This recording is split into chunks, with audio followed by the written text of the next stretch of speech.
Hi, I'm Diane, Dayton at the 22nd Annual Boscov's Jazz Fest in Reading, Pennsylvania. Right now we're with Mariea Antoinette. Thank you for being with us, Mariea. Thank you. It's an honor. You and your harp. Oh my, how wonderful. Yes, it's going to be very exciting tonight. It is. And jazz harp, what is that all about? Well, I'm a traditionally classical player, and then I've taken whatever traditional classical instrument and moved into it, a smooth jazz setting. So that's what it's all about, and just switching up, you know, the whole idea of the harp, because most people, when they see the harp, they think traditional classical music.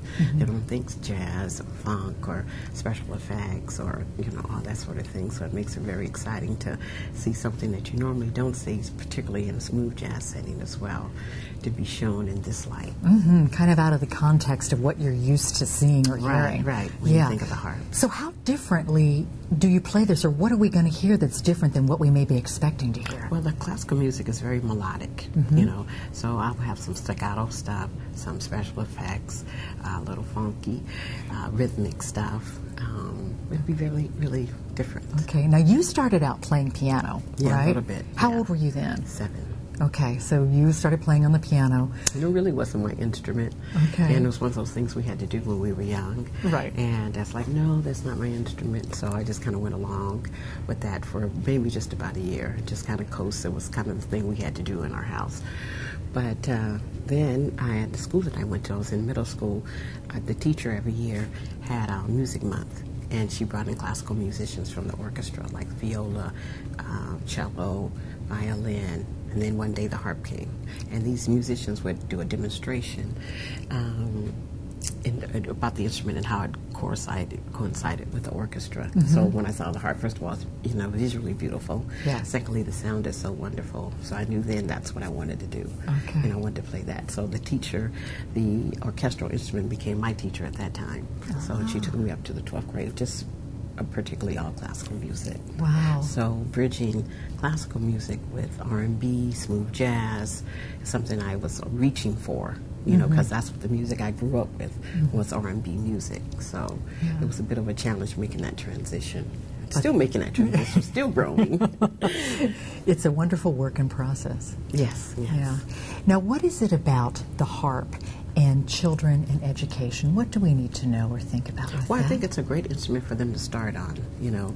And I noticed that, you know, when you start off as a child playing harp, start with piano, then let's say go into harp, it's just, kids really love it, you know, because visually it's just beautiful. And then the sound, the little girls really like doing the finger thing.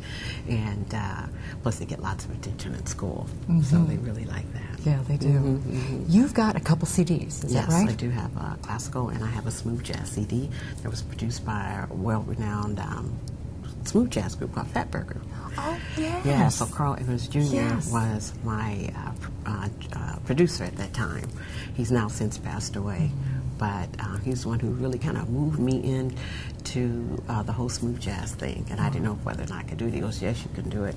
So he sort of guided my career and got me kind of out here. Isn't that what we need? We need someone to say, yeah, you can do it. Just to believe a little bit in yourself. Right. No, it's very important. It's very important to have that support. So what are we going to hear on that smooth jazz CD? What type of songs? Well, tonight I have 2 new songs that I'm featuring. Okay. One's called Spend Some Time, and the other one is Special Treasures. Not on my CD, but these are two songs that are going to be on my next album. Okay. But very nice. What's really important to you? If I were to ask you that, in the whole scheme of things, whether it's music or outside with life, what's really important? Really to be all that to be the best you can be in anything that you do. And I think one of the things is that we have to really know that we are multifaceted. We have many dimensions to us.